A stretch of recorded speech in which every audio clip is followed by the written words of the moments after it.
ఈరోజు 9వ మోసే సుఖోపవాస కూడిక, నిర్గమకాండము 9వ అధ్యాయము ధ్యానము. ఈ అధ్యాయములో ఐగుప్తీయుల యొక్క పశువులు, ఎద్దులు కావచ్చు, ఆవులు కావచ్చు, గొర్రెలు కావచ్చు, ఒంటెలు కావచ్చు, గుర్రాలు కావచ్చు, ఏవైనా సరే ఎక్కువ మనము చచ్చినట్లు చూడగలము.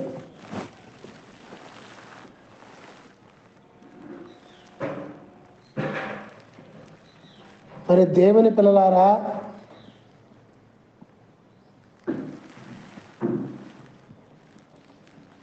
ఒకటో భాగంగా మనము చూస్తే ఒక ప్రశ్న: ఎందుకు అలాగా చచ్చినాయి అనే విషయాన్ని చూస్తే,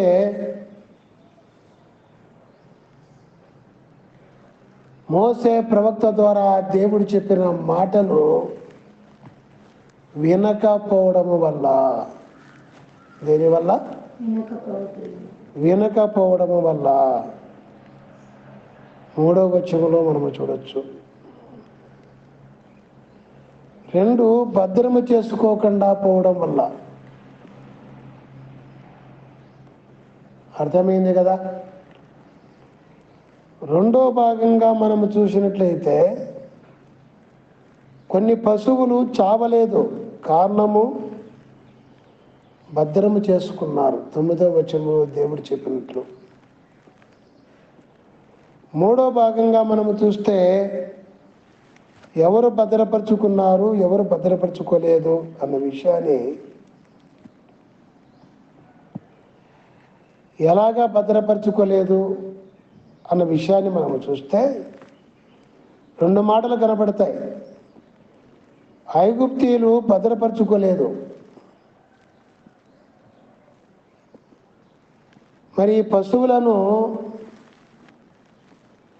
5వ అధ్యాయంలోనే చంపిండొచ్చు, కానీ దేవుడు గడివిచ్చినాడు. మారతారేమో, నా మాట వింటారేమో అని. ఎందుకంటే అక్కడ ఫరో రాజు చెప్పిన మాట ఏమిటంటే, దేవుని మాట విని ఎవడు యెహోవా అన్నాడు. అప్పుడే దేవుడు ఉగ్రత వారి మీదికి పంపి ఐగుప్తు దేశాన్ని పాడు చేయొచ్చు, కానీ దేవుడు జాలి కలిగిన దేవుడు. సమయం ఇస్తాడు, గడువునిస్తాడు దేవుని పిల్లలారా. అయితే ఈ యొక్క 9వ అధ్యాయములో వచ్చినప్పటికీ కూడా వారు దేవుని మాట వినలేదు, భద్రము చేసుకోలేదు.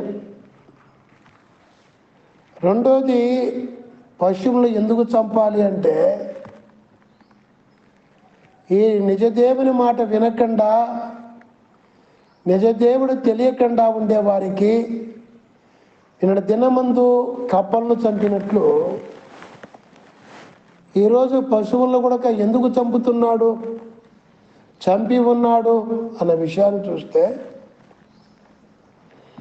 వాటిని వారి యొక్క దేవత ఆరాధనగా వాటిని కొలిసి ఆరాధిస్తారు.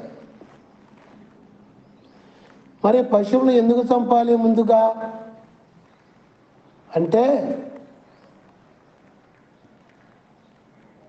వారు ఆరాధిస్తున్న, దేవతలుగా ఆరాధిస్తున్న ఆ పశువులను చంపినవాడు దేవుడని తెలుసుకోవాలా అన్నదే దేవుని యొక్క ఉద్దేశము. అవును దేవుని పిల్లలారా, రెండవదిగా చూస్తే, భద్రపరుచుకున్న వారు ఎవరు అంటే, ఐగుప్తులో ఉన్న దేవుని ప్రజలైన ఇశ్రాయేలీయులు. 4వ వచనం, దేవుడు ఇశ్రాయేలీయుల పశువులను వేరుపరిచి ఉన్నాడు. 4వ వచనంలో చూడగలం. వారు మోసే చెప్పిన మాట ప్రారంభంలోనే విన్నారు, విని నమ్మినారు. నమ్మినందుకు ఎక్కువ ఐగుప్తు దేశంలో ముందు కంటే కూడా వారి మాట విన్న తర్వాత ఎక్కువ హింస కలిగింది. ఎక్కువ హింస కలిగిన అదే పౌలు భక్తులు తిమోతికి చెప్పినట్లు, తిమోతి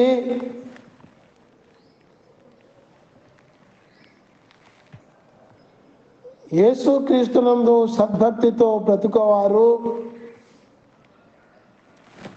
హింస పొందుతారు, కానీ దేవుడు తప్పిస్తాడు అన్నట్లుగా వారు మోసే ప్రవక్త చెప్పిన దేవుని మాటలు విని నమ్మినారు కనుక అక్కడ హింస ఎక్కువయ్యింది. అయినా కూడా ఈ అధ్యాయంలో మనము చూసినట్లయితే వారి యొక్క పశువులలో ఒక్కటైనా చావలేదు. ఎందుకు? దేవుడు దేవుని మాట ప్రవక్త చెబితే విన్నారు కనుక వారి పశువులను వేరుపరిచినట్లుగా మనము 4వ వచనంలో చూడగలం. అలాగే దేవుని పిల్లలారా, ఈరోజు ఎవరైతే యేసుక్రీస్తు నిజమైన దేవుడు, ఆయన అనాది నుంచి అనంతం వరకు ఉండే దేవుడు, ఆయన సర్వమానవుల పాప పరిహారము కోసం ఈ లోకానికి మనిషిగా వచ్చిన దేవుడు, మనుషులందరి పాప పరిహారము కోసము రక్తము కార్చి చనిపోయి తిరిగి లేచిన దేవుడు పరలోకానికి వెళ్ళి ఉన్నాడు. ఆయన త్వరగా వచ్చుచున్నాడు. వచ్చిన రోజు ఆయన మాట విని నమ్మి ఎవరైతే చనిపోతారో వారిని బ్రతికించి చావు లేకుండా నరకం లేకుండా చేసే దేవుడు అని క్రైస్తవేతలు, విశ్వాసులు కావచ్చు, సేవకులు కావచ్చు, వారి వారి స్థితిని బట్టి దేవుడు చెప్పిన శుభవార్త వెళ్ళండి, ఇజ్రాయేలు రక్షించడానికి మోసేను పంపినట్టు ఈరోజు మీరు కూడా లోకములో వెళ్ళి సమస్త మానవులకు శుభవార్త ప్రకటించండి అని చెప్పిన మాట ప్రకారంగా ఎవరైతే ప్రకటిస్తున్నారో ఆ మాట ఎందరైతే వింటారో విన్ని వారికి మరణము నరకము లేదు, నిత్య జీవము నిత్యరాజ్యం మోక్షరాజ్యంలో ఉంటారు. వినని వారైతే చస్తారు, చచ్చినాక తిరిగి బ్రతకరు. కానీ విన్నవారైతే రెండవ రాకడని తిరిగి బ్రతికిస్తాడు. ఇది రోజు చెబుతున్న మాటే, రోజు వింటున్న మాటే. కానీ ఈరోజు ఇంకొక మాటను మనం గుర్తు చేసుకున్నట్లయితే ఈ అధ్యాయంలో భద్రము చేసుకోండి, మీరు వినలేదు కనుక పొలములో ఉన్న ప్రతి పశువు మొదటి సంతానమును వడగండ్లతో దేవుడు చంపివేస్తున్నాడని మోసే అవును చెప్పినప్పుడు కొంతమంది ఐగుప్తీయులు కూడా దేవునికి భయపడి భద్రము చేసుకున్నట్టు 20వ వచనంలో చూడగలము. భద్రము చేసుకున్న వారి పశువులు సురక్షితంగా ఉన్నట్లు కూడా మనము అధ్యాయంలో మనము చూడగలము. అలాగే దేవుని పిల్లలారా, బైబిల్ గ్రంథమంతట్లో మనము చూస్తే చాలా సందర్భాల్లో వినని వారు, చాలా సందర్భాల్లో వినని వారు ఉన్నారు, విన్నవారు ఉన్నారు. అన్యులు కావచ్చు, దేవుని నమ్మిన వారు కావచ్చు. ఈ రోజుల్లో సంఘాలలో అయితే వాని గురించి ఒక మాట పౌలు భక్తులు కొలస్సీ సంఘముతో చెబుతున్నాడు. 3వ అధ్యాయము 6వ వచనములో ఏమని? అవిధేయతను చంపివేయుడి. ఏమంట? మీరు అవిధేయత కలిగి ఉండద్దు. 5-6 విషయాలు చెప్తున్నమాట. అవిధేయత కలిగి ఉండద్దు, అవిధేయుల మీదకి దేవుని యొక్క ఉగ్రత వస్తుంది అని. ఐగుప్తు దేశములో ఈరోజు వారికంటే దైవాలను కొలుస్తున్న పశువులను చంపి మీరు ఆరాధిస్తున్నవి మీరు ఆరాధించవలసిన దేవతలు కాదు, ఇదిగో నేను మీరు ఆరాధించవలసిన దేవుడని చెప్పిన దేవుడే 2000 సంవత్సరాల క్రితం ఈ లోకానికి వచ్చి చనిపోయి తిరిగి లేచినాడు. మనుషులు చనిపోకూడదు, వారి పశువులు చనిపోకూడదు, వారి జంతువులు చనిపోకూడదు, వారి పక్షులు చనిపోకూడదు, వారి కష్టం వ్యర్థము కాకూడదని బదులుగా మనుషులకు బదులుగా దేవుడే చనిపోయి తిరిగి లేచినాడు. కనుక ఆయన నమ్మాలి, నమ్మిన తర్వాత వినాలి, విన్న తర్వాత నమ్మి ఆ ప్రకారము చేయాలి. అప్పుడే మన కష్టము వ్యర్థము కాకుండా దేవుని యొక్క ఉగ్రత మన మీదకి రాకుండా ఉంటుందని మీరు చంపివేయండి అంటున్నాడు. మరి దేవుని పిల్లారా, ఈ అవిధేయత ఎలాగ వస్తుందో 5వ వచనంలో కూడా స్పష్టంగా చెప్పి ఉన్నాడు. ఏమిటి అంటే, ఈ లోకంలో మానవుడు ధనాపేక్షతోనే సమస్త కీళ్లు తెచ్చుకుంటున్నాడని తిమోతితో పౌలు భక్తులు చెప్పి ఉన్నారు తిమోతి గ్రంథంలో. నిజమే. ఇక్కడ కూడా మనం 5వ వచనంలో చూస్తే ధనాపేక్ష విగ్రహారాధన కంటే ఐగుప్తీయులు కప్పలను జంతువులను దేవతలుగా కొలిచినట్లు ఈ లోకములోను సంఘాల్లోనూ దేవుని నమ్మిన తర్వాత దేవుడు అంటే మాకే కొరత ఉండదని దేవుని మీద ఆధారపడకుండా ధర్మ మీదనే ఆధారపడి ధనాపేక్షతో బ్రతుకుతున్నారు. లోకములో ఉన్నప్పుడు అదే, దేవుని నమ్మిన తర్వాత కూడా అదే చేస్తున్నారు. ఆ ధనాపేక్షను గురించి ఇక్కడ పరిశుద్ధాత్మ దేవుడు అంటాడు, అదే విగ్రహారాధన అంటాడు. అదే విగ్రహారాధన. ఈ ధనాపేక్ష ఉండకూడదు. ఈ ధనాపేక్షతో ఇంకా 4-3 వచనాలు చూస్తే వాళ్ళు చేసే కార్యాలు కూడా అపవిత్రమైన కార్యాలు కనబడతాయి. అయితే ఈ అపవిత్రమైన కార్యాలు జరగకుండా ఉన్నట్లు విగ్రహారాధన అనే ధనాపేక్షను చంపివేయండి. లేని ఎడల చంపివేయకుండా ఎవరైతే ఈ ధనాపేక్ష కలిగి ఉంటారో వారి మీదకి దేవుని యొక్క ఉగ్రత వస్తుంది అని దేవుడు చెప్తున్నాడు. గనక ఈ మాటలు విని దేవుని ఉగ్రత తప్పించుకోవడం కోసము ఈరోజు మీ ధనాపేక్ష చంపేయాలి. అది విగ్రహారాధన లాంటిది. ఇంకా చెప్పాలంటే దేవతారాధనగా చేస్తున్న ఐగుప్తీయులు ఆరాధించవలసిన దేవుడు నేను అని యెహోవా దేవుడు ఎలాగా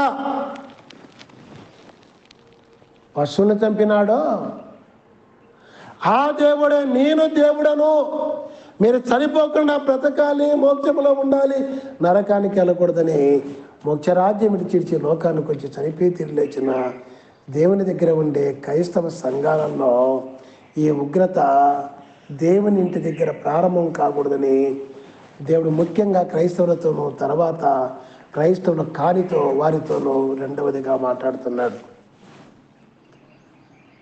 కనుక దేవుని పిల్లారా, ఎవరైతే నా మాట వినరో, వినని వారికి అలాంటి స్థితి ఉంది అని బైబిల్లో చాలా చోట్ల చాలా సందర్భాలు చూడగలము. కానీ అయితే ఒక 5 విషయాలు మీకు చెబుతాను, త్వరగా గమనించండి. ఒకటి, నోవాహు కాలంలో దేవుడు చెప్పగా దేవుని మాట వినకుండా ప్రళయము చేత భూలోకములో ఉన్న మానవులంతా చచ్చినారు. 2, ఇశ్రాయేలీయులు ఎక్కడైతే విన్నారో కానీ మోసే మాట వినక ఇశ్రాయేలులో కోరహు తన తోటి వారు భూమిలో మిరింగివేయబడినారు. భూమిలో మిరింగివేయబడి అంటే భూకంపం వచ్చి నోరు తెరిచి ముంచేసింది. అలాగే ఈ రోజుల్లో కూడా చూడగలం. ఎక్కడైతే క్రైస్తవులు మాట వినకుండా క్రైస్తవులు హింసిస్తున్నారో ప్రతి చోట భూకంపం కలుగుతూ ఉంది. అనేక మంది మునిగిపోతున్నారు.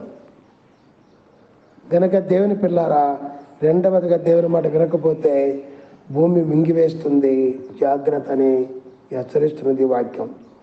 మూడవదిగా దేవుని మాట వినక ఇజ్రాయేలు బబులోను దేశానికి కొనుక్కోబడినట్లు, పట్టబడినట్లు, అక్కడ బానిసలుగా బ్రతికినట్లు, ఐగుప్తు నుంచి బానిసలుగా ఉండకుండా విడిపించిన దేవుడు మళ్ళీ బబులోను దేశానికి బానిసలుగా అప్పగించడం మనం చూడగలము.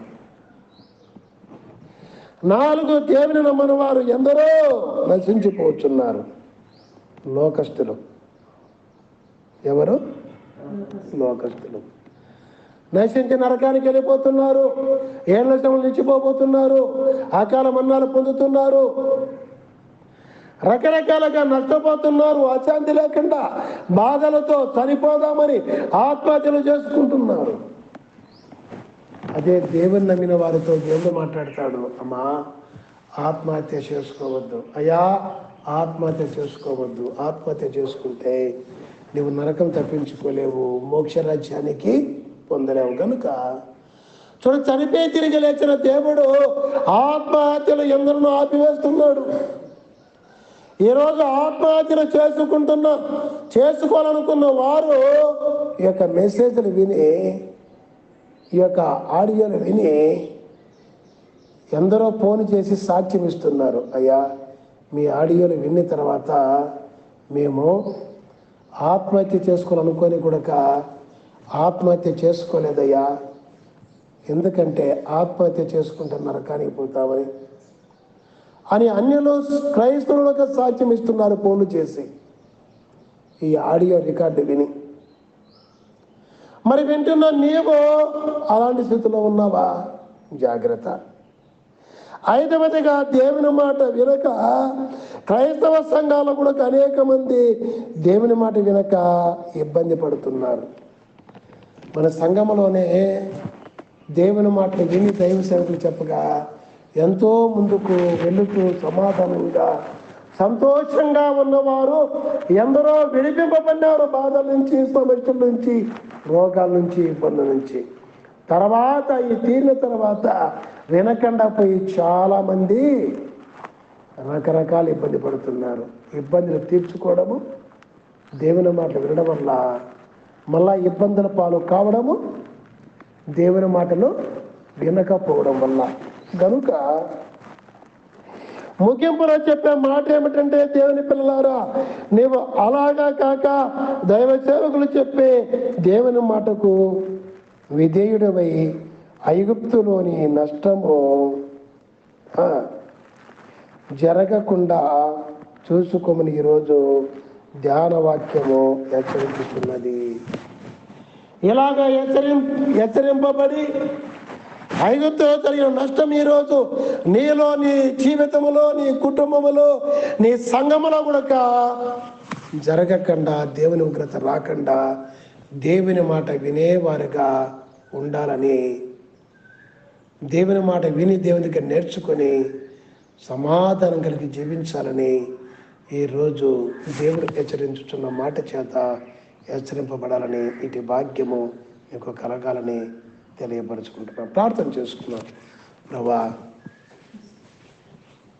నోవహు మాట వినక లోకము నశించినట్లు, మోసే మాట వినక కోరహు తనతో ఉన్నవారు 100 మంది మునిగిపోయినట్లు, ప్రళయములో చచ్చినట్లు, భూకంపముతో మునిగిపోయినట్లు, దేవుని మాట వినక ఇశ్రాయేలీయులు ఐగుప్తు నుంచి విడిపింపబడిన పాలుచేలు ప్రవహించు దేశం నుంచి బబులోను దేశానికి మళ్ళా బానిసలుగా పోయినట్లు, దేవుని మాట నమ్మని వారు ఎందరో నశించి నరకానికి వెళ్ళి ఏళ్ళసం నిలిచిపోయేవారు. మరే నేను ఉండకూడదయ్యా. దేవుని మాట వినక సంఘాల్లో అనేక మంది దేవుని మాట వినక ఈరోజు ఈ సంఘంలో ఇబ్బంది పడుతున్న నేను ఇబ్బంది పడకూడదు ప్రభా. విని ఇబ్బంది నుంచి గడ్డెక్కినట్లు నేను మళ్ళీ గడ్డెక్కాలి. నాతో మాట్లాడిన దేవా, నీకే స్తుతులు, స్తోత్రములు, నీకే వందనాలు, నమస్కారములు.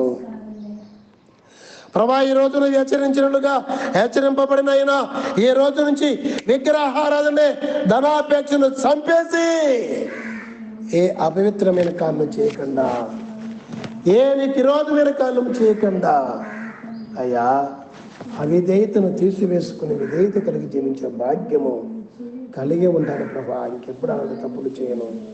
ఈ రోజు నుంచి తండ్రి నన్ను క్షమించు, దీవించు. ఈ ప్రకారము ఐగుప్తుల నష్టము నాలో నా కుటుంబంలో జరగకూడదు. ఈ రోజు నుంచి ప్రభా, ఇశ్రాయేలీయులు నీ మాట విని ఐగుప్తులు ఎలాగా వాళ్ళ పశువులు వేరుపరిచినావో అలాగా నేను కూడా ప్రభా వేరుపరచబడి లోకంలో ప్రత్యేకంగా నీ పాదాల దగ్గర జీవిస్తానయ్యా. నిన్ను స్తుతిస్తూ నిన్ను మహిమపరుస్తూ ఇంత గొప్ప నీ మాటలతో నన్ను హెచ్చరించినట్లు దేవా, ఈ రోజు నుంచి అనేకులు హెచ్చరిస్తూ బ్రతుకుతానని యేసు నామములో మీరే కృప చూపి సాయించమని యేసయ్య నామమున ప్రార్థించి వేడుకుంటున్నాము తండ్రి. ఆమేన్.